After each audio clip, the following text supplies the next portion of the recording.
히브리서 3장 18절로 4장 3절까지의 말씀을 저희 시작으로 한 절씩 교독하도록 하겠습니다. 히브리서 3장 18절 말씀입니다. 또 하나님이 누구에게 맹세하사 그의 안식에 들어오지 못하리라 하셨느냐? 곧 순종하지 아니하던 자들에게가 아니냐?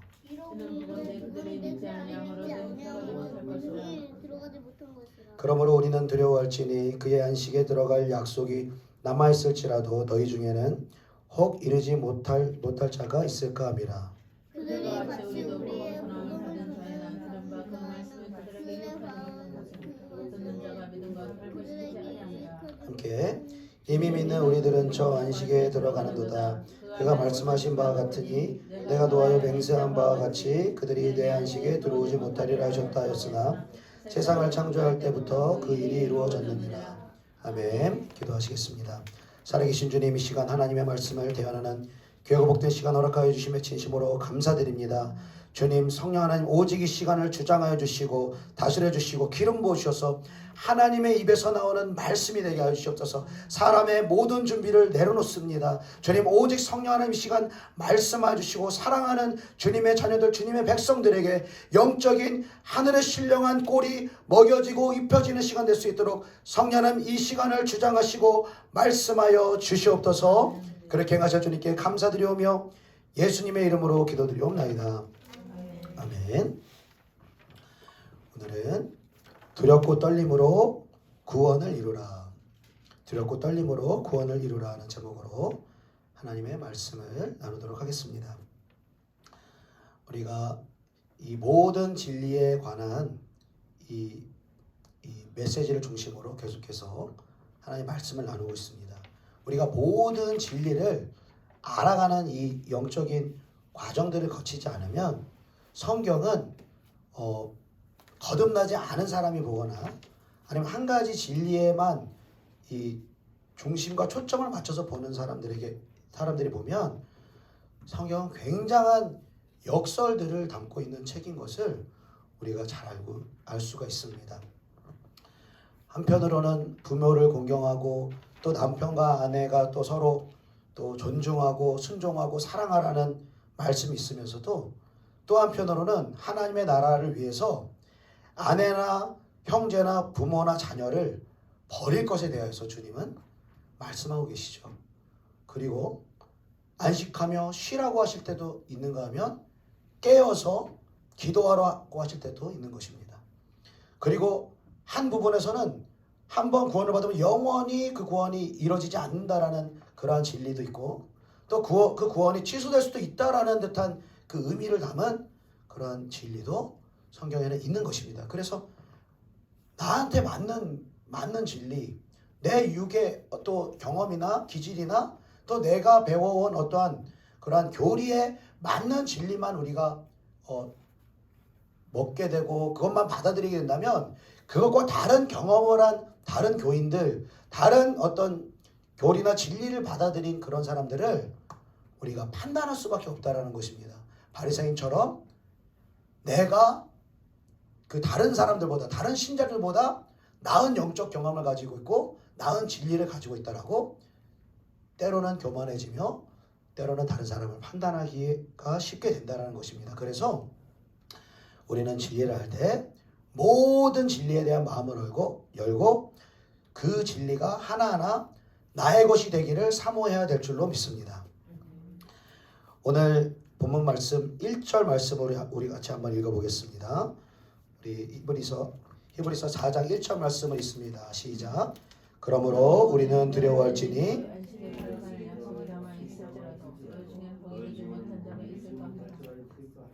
아멘. 자, 그의 안식, 하나님의 안식에 들어갈 약속이 우리 믿는 신자들에게 남아있다라고 말씀하시는데 하나님께서 여기에서 말씀하시는 그의 안식은 바로 우리가 영원 구원을 받은 결국 그 끝에 가서 우리가 들어가게 되는 하나님 나라, 영원한 안식을 갖는 그 천국을 의미하는 것이죠. 그래서 우리가 구원을 받기 위해 또 천국을 가기 위해 신앙생활을 하기도 하는데 그러면서 우리가 교회에서 배워왔던 것은 이 구원의 확신이 절대로 흔들리면 안 된다. 너희가 고백한 신앙 고백과 또 세례와 또 너희가 교회에서 이렇게 배워왔던 그 구원에 대해서 흔들리지 말고, 비록 죄를 지었을지라도, 비록 세상을 사랑할지라도 너희가 그 죄에 넘어지는 그러한 것에 두려워하지 않고 버림받을까 봐 두려워해서는 안 되고 그 구원의 확신을 끝까지 가지고 가야 된다. 우리가 이렇게 또 교회에서 설교도 듣고 가르침을 또 받았습니다. 그런데 참 재미있게도 오늘 본문은 우리가 받고 또 확신에 거한 그 하나님의 약속에 대해서, 그 구원에 대해서 두려워하라고 말하고 있는 것입니다. 이 두려움에 대해서도 하나님은 두 가지 관점에서 말하는 것을 우리가 볼 수가 있습니다. 우리 대표 기도해 주셨을 때도 참 이게 재밌는 것이, 처음에는 두려워하지 않도록 해달라고 기도를 하셨는데 나중에는 말씀을 두려워하게 해달라고 이렇게 기도를 하셨거든요. 그러니까 우리가 잘못 생각을 하면은 두려움이라는 게 어떻게 보면은 좀 부정적인 인식이 있잖아요. 우리가 구원의 확신에 대해서 흔들리면 안 되고 두려우면 안 되고, 우리가 한번 죄 짓고 또 때로는 길게 죄 짓고 회개하지 못했으라 하더라도 그 하나님의 은혜가, 그 하나님의 택하심이 우리를 붙드실 거기 때문에 두려우면 안 된다 라고 이야기하지만, 성경에는 두려워하면 안 된다라는 말씀도 있지만 두려워하라는 말씀도 너무나 많이 있는 것입니다. 두려워하지 말라고 하는 말씀, 우리가 잘 아는 말씀, 이사야 41장 10절 말씀에 두려워하지 말라, 내가 너와 함께함이라 주님께서 우리에게 말씀하시고 계시고, 예수님이 공생애를 마치며 십자가에 못 박히기 전에 요한복음 14장에 너희는 근심하지도 말고 두려워하지도 말라, 예수님이 두려워하지 말라고 말씀하시는 것입니다. 그런데 한편으로는 잠언서를 우리가 보면은요, 하나님을 두려워 경외해야 하는 것에 대한 이 가르침들이 얼마나 많이 나오는지요. 여호와를 경외하는 것이 지식의 근본이오늘 미련한 자는 지혜와 훈계를 멸시한다라고 주님 말씀하시는 것입니다. 여호와를 경외하는 자가 갖는, 여호와를 두려워하는 자에게 얻게 되어지는 상급과 축복에 대해서 여러 구약 성경을 통하여서, 신약 성경을 통하여서 우리에게 말씀하고 있는 것을 우리가 확인할 수가 있다는 것입니다. 그리고 빌립보서 2장에 우리에게 구원에 대해서 말씀하실 때 너희가 두렵고 떨림으로 너희의 구원을 이루어 가라 라고 말하는 것입니다. 그러니까 우리가 참 우리 기질에 따라서 얼마나 우리 기질에 맞는 말씀 우리가 따라서 취할 때가 많은지 모릅니다. 뭔가 정말 이 어떤 그 두려움에 사로잡혀 있는 사람들, 그리고 이러한 사람들에게는 두려워하지 말라, 하나님에 대한 이 확신과 이 은혜와 이 긍휼의 메시지가 필요한 반면에, 이 죄에 대한 경각심이 없이 계속해서 죄를 짓고 회개하지 않아도 이 마음의 양심이 가책이 없는 자들에게는 두려움을 주는, 하나님이 이 죄에 대해서 반드시 심판하시되 사랑하는 아들 예수 그리스도까지 심판하셨다는 그 공의의 심판의 메시지가 그들의 영혼의 상태에 따라서 적절하게 필요한 것입니다. 여러분, 왜 우리가 두렵고 떨림으로 구원을 이루어야 합니까? 그 구원을 받지 못한 사람의 예를 오늘 본문에 보니까 누구를 들었느냐 하면, 이 광야에서 이 약속의 땅 가나안 땅으로 들어가지 못한 이스라엘 백성들을 가리켜서 우리는 두렵고 떨림으로 구원을 이루어 가야 된다고 말씀하시는데요. 3장 18절 19절 말씀을 한번 읽어보겠습니다. 히브리서 3장 18절 19절 같이 있습니다. 시작. 또 하나님이 누구에게 맹세하사 그의 안식에 들어오지 못하리라 하셨느냐, 곧 순종하지 아니하던 자들에게가 아니냐. 이러보건대 그들이 믿지 아니함으로 능히 들어가지 못한 것이라. 아멘. 자, 이스라엘 백성들이 가나안의 안식 가운데로 들어가지 못한 것을, 그들이 믿지 못하고 순종하지 못해서 그들이 그 약속의 땅, 그 하나님의 안식이 있는 가나안 땅으로 들어가지 못했다라고 하시면서 2절 말씀에 그들이 왜 못 들어갔는지 구체적으로 다시 한번 설명하십니다. 2절 말씀, 4장 2절 같이 시작. 그들과 같이 우리도 복음 전함을 받은 자이나 그들에게 유익이 있던 것은 듣는 자가 믿음과 결부시키지 아니함이라. 아멘. 자, 이스라엘 백성들이 가나안의 안식 가운데 약속의 땅에 들어가지 못한 것은 말씀을 들은 자이지만, 복음을 들은 자이지만, 약속을 받은 자이지만, 그들이 믿음과 들은 바 그 약속의 말씀을 믿음으로, 순종으로 자신과 연결시키지 못했기 때문에 약속의 땅에 들어가지 못했다라고 말하는 것입니다. 그러면서 1절 말씀에 우리는 두려워할지니. 여러분, 왜 두려워해야 하냐면 우리 중에 누가 구원을 받았는지 정확히 알 수가 없다는 거예요. 우리가 소수의 인원이 모여있지만 이곳에 뭐 30명이 모여있다, 100명이 모였다, 1000명이 모여있다 이렇게 생각을 해보십시오. 그 중에 누가 구원을 받은지 어떻게 알겠습니까? 이스라엘에서 60만의 대군 가운데서 믿음의 사람 여호수아와 갈렙 외에는 약속의 땅으로 들어가지 못한 표본을 하나님이 보여주셨다면, 교회가 깨어서 두렵고 떨림으로 그 구원을 소중히 여기며 구원을 이루어 나가는 자가 몇 명이나 될지 우리는 알 수가 없다라는 거예요. 그래서 성경은 이 누가 하나님의 택함을 받은 자인지 명확하게 제시하고 있지 않습니다. 단 이렇게 말씀하십니다. 하나님의 세상을 이처럼 사랑하사 독생자를 주셨으니 이는 그를 믿는 자마다 멸망치 않고 영생을 얻게 하려 하심이니라. 그를 믿는 자마다 멸망치 않는다라는 거예요. 믿고 믿는 자는 반드시 순종의 여정을 나아가게 되어 있는데, 그리고 순종하지 못하는 삶을 살면은 그 시간이 짧던 길던 간에 어느 한 구석에 내 영이 얼마나 답답하고 곤고하고 양심이 찔리는지 모릅니다. 그래서 죄 가운데 거할 때도 죄의 그 순간적인 쾌락은 있지만 이 괴로운 거예요. 괴로워요. 그리고 하나님 나를 좀 구원해 주세요. 나를 좀 회개케 해주세요. 은혜를 회복하게 해주세요. 그리고 영이 탄식을 하는 거예요. 성령님과 함께 말할 수 없는 탄식으로 하나님 앞에 나아가기를 원한다는 것입니다. 그래서 누가 구원을 받을지 모르기 때문에 마가복음 16장에 뭐라고 말씀하십니까? 너희는 온 천하 만민에게 복음을 증거하라 말씀하시는 거예요.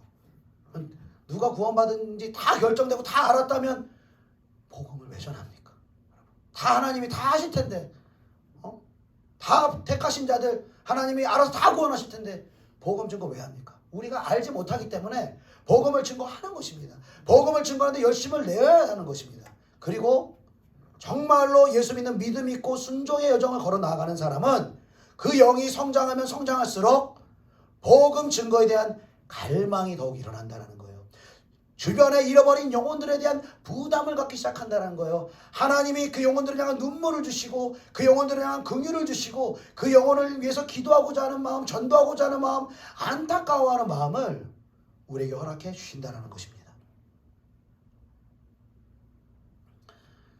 자, 우리가 이 구원에 대해서, 우리가 받은 구원에 대해서 왜 두려워해야 하는가? 우리가 이런 질문을 하시는 분도 있을 겁니다.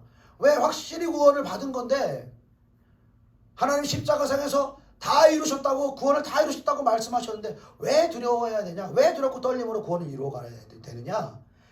마치 한두 번 죄를 지으면 우리가 당장이라도 구원을 빼앗길 것처럼, 뭐 우리가 뭐 예를 들어서 한 3-4번 죄를 짓고 회개 안 했어요.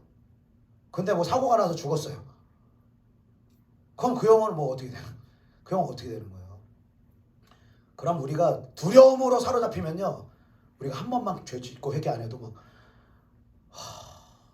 내 영혼 어떡하나? 내 영혼 어떡하나? 그래서 막 이런 사람들은 막 이 두려움에 사로잡혀서 회개하는 거예요. 벌 받을까봐, 나 버림받을까봐, 나 지옥 갈까봐, 버림받을까봐 순종하는 거예요. 그러나 하나님의 자녀가 갖는 두려움은 여러분 이런 두려움이 아닙니다. 여러분, 이 부모가요, 자녀들이 어렸을 때 자녀들을 이렇게 훈육을 하잖아요.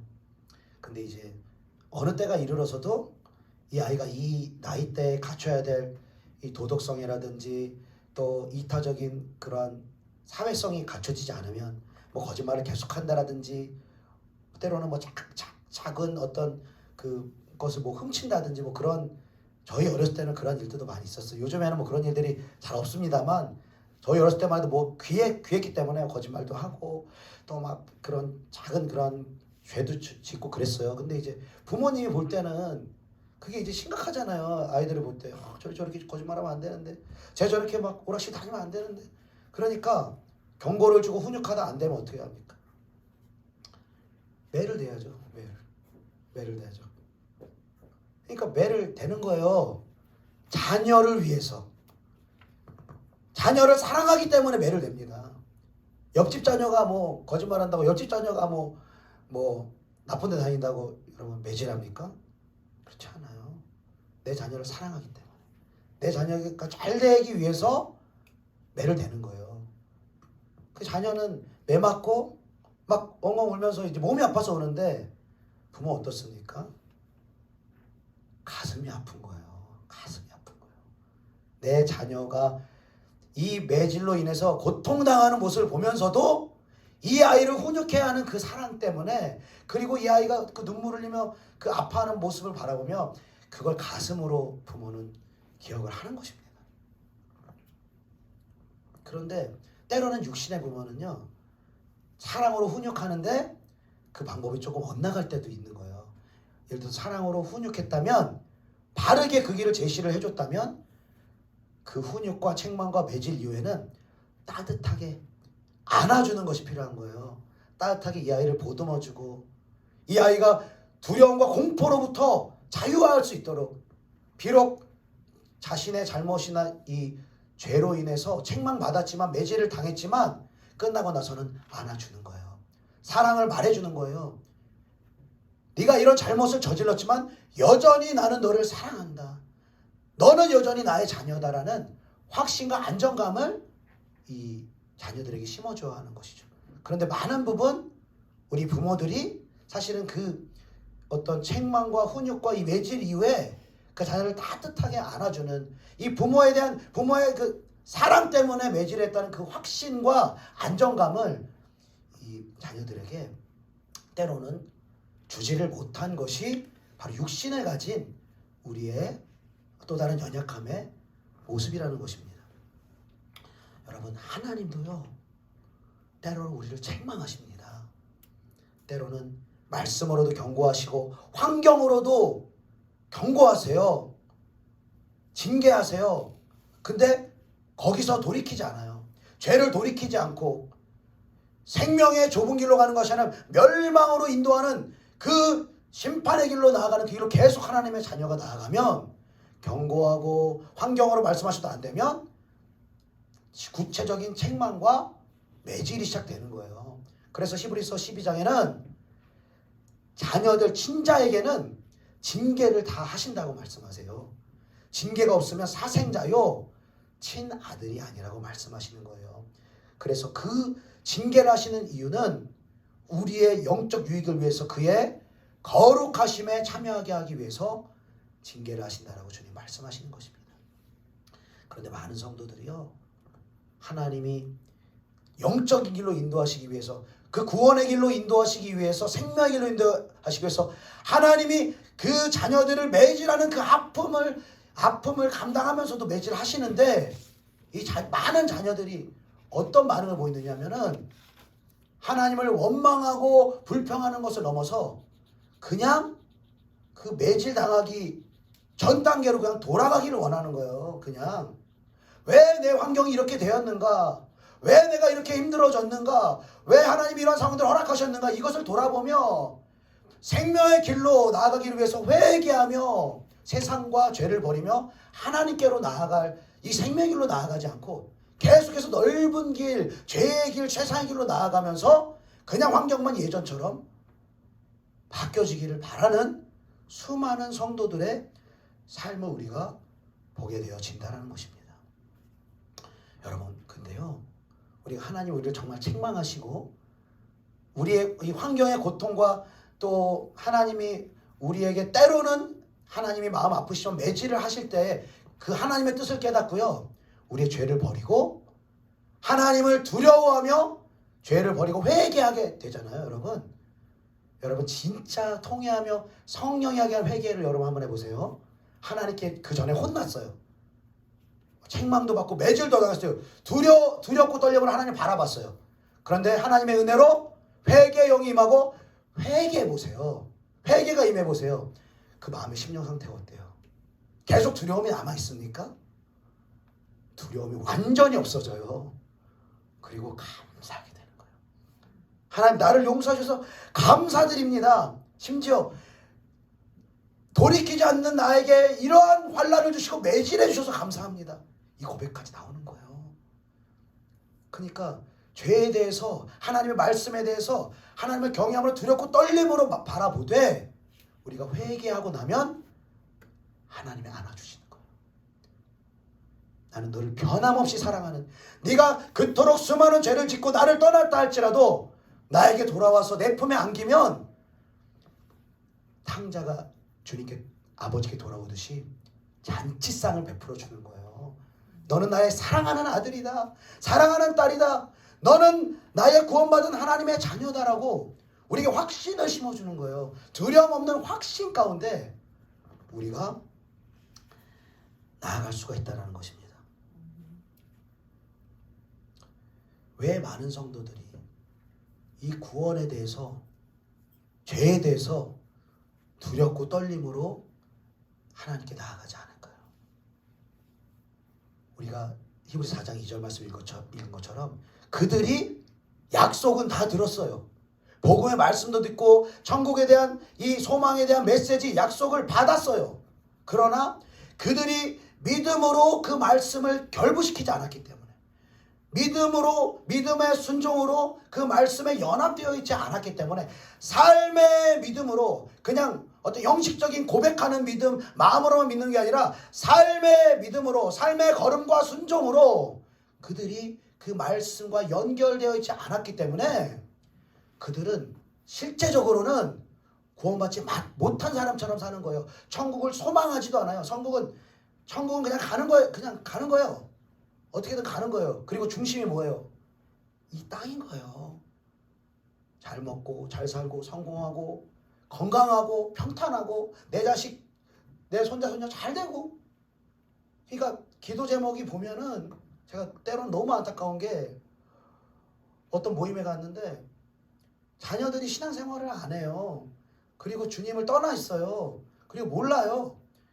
예수를 만난 적이 없어요. 그런데도 자녀들 이 땅에서 잘 되는 그 기도 제목만 간절한 거예요.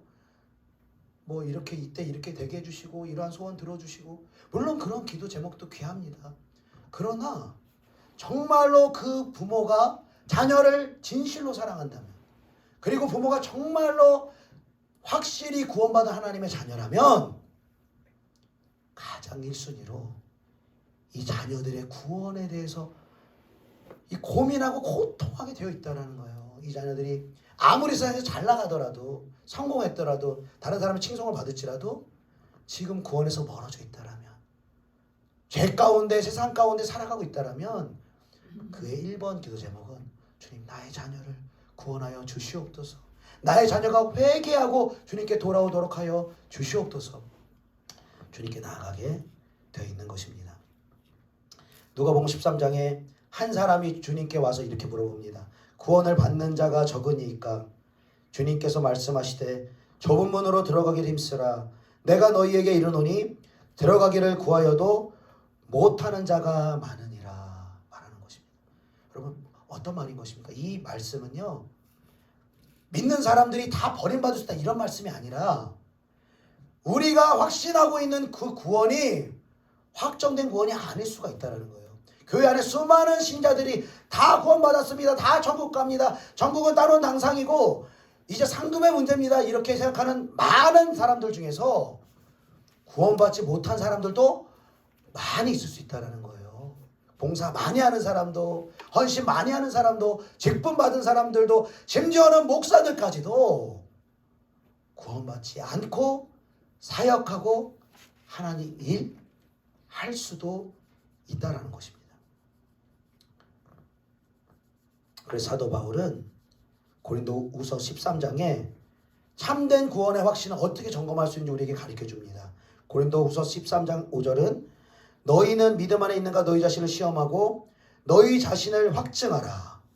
이렇게 말씀하시는 거예요.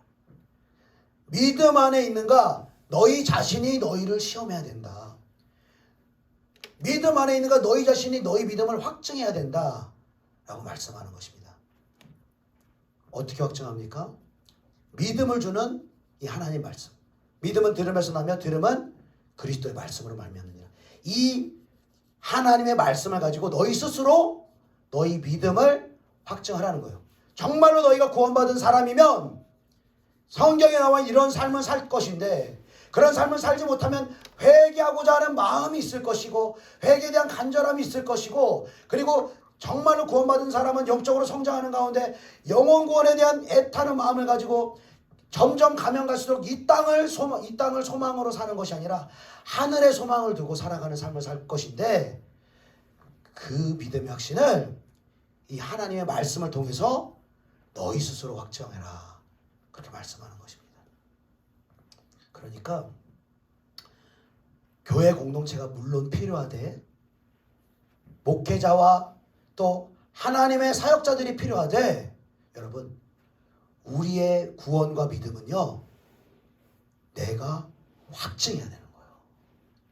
그 구원의 영원한 멸망과 생명의 이 기로를 어떻게 여러분 다른 사람에게 맡길 수 있어요?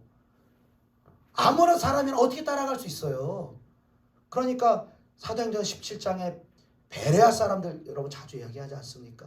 사도 바울이 말씀을 증거하는데 신약 성경의 절반을 쓴 사도 바울이 말씀을 증거하는데 베레아 사람들은 그 말씀을 열린 마음으로 간절히 받되 집에 가서 날마다 그 말씀이 맞는지 틀리는지 하나님의 말씀을 상고했다라고 말하는 거예요.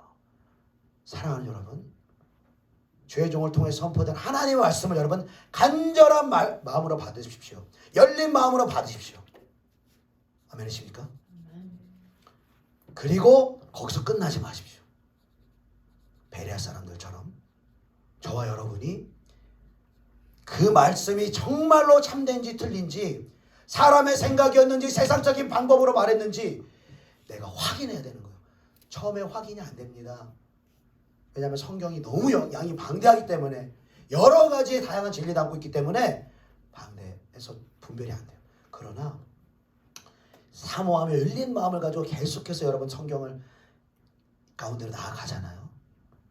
어느 순간 분별이 돼요. 우리 목사님 정말 하나님의 진리의 말씀을 선포하시는구나. 그렇게 계속할 수 있도록 충분히 주시면 되는 거예요. 그러지 못할 때도 있어요. 저뿐만 아니라 모든 교회가 동일하게 해당하는 거예요. 그러니까 목회자도 사람이기 때문에 죄종도 사람이기 때문에 실수할 수가 있다라는 거예요. 그러니까 죄종 말이니까 다 들어야 된다. 어떻게 생각하십니까? 저는 이것도 한편으로는 맞다고 생각합니다. 맞다고 생각합니다.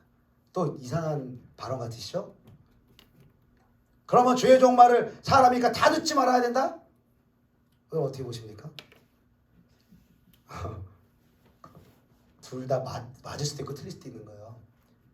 심지어는요, 죄종이 잘못된 그 진리를 선포하거나 잘못된 방향으로 가고 있는데도 불구하고 성도들이 하나님을 바라보면서 하나님을 경외하는 마음으로 죄종을 섬기고 따르면은요, 그것이 하나님께 복이 될 수가 있는 거예요. 성도들에게 죄종의 실수까지도 하나님을 바라보며 순종할 때 복이 될 수도 있는 거예요. 그러나 너무 극단적으로 가면 또 교주가 되는 거예요. 그러니까 사람은요, 완전한 사람은 없는 거예요. 말씀에 탁월한 사람도 있고 은사에 탁월한 사람이 있고 또 복음 증거하는 거 전도하는 데 탁월한 사람이 있고 다 다른 거예요. 근데 우리 대한민국 사람들 특징이 뭡니까? 한 영역에 탁월하면 다 탁월한 줄 알아요. 다 탁월해요. 기도가 깊고 은사가 깊으면 말씀도 다 맞다고 생각해요. 근데 말씀이 틀릴 수가 있거든요. 어떻게 하루에 뭐 7시간, 8시간, 10시간씩 기도하고 그 성령의 능력이 나타난 사람이 말씀 연구만 막 계속해서 10시간씩 하는 사람을 어떻게 말씀의 깊이를 이 사람이 따라갈 수가 있어요? 못 따라가는 거예요. 그러니까 이 은사자들도 성경을 깊이 있게 연구하는 사람들에게 그러한 책들을 보면서 도움을 받을 수가 있는 거예요. 또 성경을 깊이 연구하는 사람들이 있으면 또 그 말씀이 진리의 말씀이 맞으면 또 이분이 인도하는 거 다 맞구나 또 우리가 이렇게 생각할 수가 있는데요. 그렇지 않습니다. 이분은 또 기도에 대해서 약할 수도 있어요. 또 은사적인 부분에서 이 성령의 권능의 부분에서 부족한 부분이 있을 수 있는 거예요. 다 부르심이 다르고 직임이 다르기 때문에 그 몫은 누구에게 달려있느냐? 성도 개개인에게 달려있는 거예요. 내가 분별해야 하는 거예요. 이 나에게 주어진 진리의 말씀을 통해서 상고하고 묵상하고 내가 날마다 사모하며 주님의 말씀 앞으로 나아가면서 분별해야 하는 거예요. 그래서 여러분, 사도 바울은 누구보다 여러분 구원의 확신을 가질만 하지 않습니까? 이 사람이 두렵고 떨림으로 구원을 바라봐야 될 이유가 있었을까요? 우리가 바라보는 구원관이라면 한번 구원받으면 두려워할 필요 없다 이렇게 생각하는 일반적인 장로교 교인들이 갖는 구원관이라면 이 사도 바울은 참 구원의 확신 없는 사람이죠. 두렵고 떨림으로 구원을 이루라고 하고 내가 남에게 복음을 전파하고 나는 버림을 받을까 두려움함이로라 말씀하지 않나. 또 빌립보 3장에는 내가 이미 얻었다함도 아니요 온전히 이루었다함도 아니라 오직 내가 그리스도 예수께 잡힌 바 된 그것을 잡으려고 달려가노라. 형제들아 나는 아직 내가 잡은 줄로 여기지 아니하고 오직 한 일 즉 뒤에 있는 것을 잊어버리고 앞에 있는 것을 잡으려고 표대를 향하여 그리스도 예수 안에서 하나님이 위에서 부르신 부름의 상을 위하여 달려가노라. 바울은 그냥 구원의 확신을 한 번 수여한 구원으로 자신의 구원의 확신을 갖기를 원치 않았어요. 그는 구원의 확신을 어떻게 가졌느냐? 뒤에 있는 것을 오늘도 잊어버리고 얼마나 은혜가 있었든지 얼마나 구원의 확신이 있었든지 오늘 다시 한번 그것을 다 잊어버리고 내 앞에 있는 그 구원을 향하여서 내가 오늘도 더 사모함으로 나아가고 있는지, 죄를 버리기 위해서 더욱더 두렵고 떨림으로 하나님의 말씀 앞으로 나아가고 있는지, 더욱더 영혼들을 오늘도 사랑하고 있는지, 죄에 대해서 애통하며 오늘도 회개하고 있는지, 그 하늘을 향하여서 부름의 상을 위해서 오늘도 전력 전심을 향해서 달려나가고 있는지, 사도 바울은 이 모습을 바라보며 자신의 구원을 확신하였다는 거예요. 그리고 디모데후서 마지막에 나의 달려고 할 길과 이 믿음을 지켰으니 나의 의로우신 재판장께서 나에게 예비하신 그 생명의 면류관을 나에게 반드시 주실 것이다. 거기서 참된 확신이 나오는 거예요. 사랑하는 여러분, 주님은요 지금도요 저와 여러분을 계속해서 구원의 길로 인도해 가십니다. 여러분, 우리가 먼저 어떤 행함이라든지 애씀으로 구원의 여정을 걸어갈 수 있는 게 아니에요. 하나님이 은혜를 주시고 회개할 수 있도록 마음을 부어주시고 또 성령으로 기름 부으셔서 그 길을 걸어갈 수 있도록, 믿음과 순종의 길을 걸어갈 수 있도록 우리의 삶 가운데 계속해서 일하고 계신 거예요. 오늘의 예배를 통하여서 우리의 각자의 삶에 또 경건의 생활을 통해서 계속 말씀하시고 은혜를 주시는 거예요. 그리고 우리가 일상의 삶을 살다가 때로는 죄짓고 때로는 세상에 아직 육이 남아있기 때문에 넘어지더라도 빨리 돌이키고자 하는 마음을 주는 거예요. 뭔가 이 마음에 캥기고 거슬리고 답답한 마음을 하나님 허락해 주시는 거예요. 그래서 사랑하는 자녀들에게 이 경고하시는 것 또한 버림받을까 봐 두려워하라고 주시는 게 아니라 너희의 구원을 오늘도 이루어 가라. 과거의 구원에 만족하지 말고 과거의 회개에 만족하지 말고 오늘도 예수의 피값 주고 산 그 소중하고 큰 구원을 오늘도 이루어 가라. 오늘도 하늘을 소망하며 너희의 삶을 살아가라. 우리에게 그렇게 인도하시고 우리에게 구원을 주시기를 원하시는 그 주님의 애절하신 마음을 여러분 꼭 기억하시기 바랍니다. 그리고 저와 여러분에게 그 구원의 기쁨과 소중함과 그 하나님의 향한 마음, 자녀를 때려서라도 그 구원의 길로 인도하시려는 그 아버지의 마음을 아신다라면 우리는 우리 주변에 있는 지금 그 구원의 여정으로 나아가지 못하는 불신자들과 나의 사랑하는 가족들과 이웃들을 향하여서 우리는 외면할 수 없는 하나님의 마음을 가져야 될 줄로 믿습니다. 그리고 그들을 위해서 간절히 하나님의 마음을 구하며 기도하는 가운데 우리의 구원을 날마다 이루어갈 뿐만 아니라 우리가 그들을 위해서 기도하며 복음을 증거하며 그들을 섬기며 그들을 긍휼히 여기며 나아갈 때 우리가 구원을 이루어가는 간절히 그 구원을 향해서 나아가는 그만큼 우리에게 있는 그 생명과 구원이 우리가 중보하는 우리가 섬기는 그 가족과 수많은 영혼들에게 그 구원이 증거될 줄로 믿습니다. 날마다 우리에게 그 구원을 주시는 하나님을 찬송하며 하나님께 영광 돌리시는 저와 여러분 되시기를 예수님의 이름으로 축복합니다. 기도하시겠습니다. 사랑하는 주님 은혜를 감사드립니다. 아버지, 우리가 얼마나 이기적인지, 얼마나 아버지 하나님의 말씀을 우리의 육이 원하는 대로, 우리 육이 편하고자 하는 대로 그 말씀을 해석하는지요. 아버지, 우리에게 주신 그 큰 구원, 그 구원을 이루시기 위하여서 사랑하는 아들을 십자가에 못 박으시고 음부의 고통을 담당하게 하셨는데, 때로는 우리는 그 구원을 소중히 여기지 아니하고 죄를 두려워하지 아니하고 하나님의 말씀을 경외하지 아니하고, 구원은 이미 따놓은 것이요 오직 이 땅을 살아가는 이유가 무엇을 먹을까, 무엇을 마실까, 어떻게 하면 성공하고 형통한 삶을 살아갈까 고민하며 살아가는 우리의 연약한 믿음을 봅니다. 주님, 다시 한번 우리의 믿음이 우리에게 선포된 하나님의 말씀 그 약속과 정확하게 결부되어지게 하여 주시옵소서. 믿음의 순종으로 그 말씀과 연합하게 하여 주시옵소서. 그래서 과거에 받은 구원으로 인하여서, 과거에 받은 은혜로 인하여서 우리가 구원을 확신하는 것이 아니라, 우리가 지금 죄를 짓고 있다라고 한다라면, 우리가 지금 세상을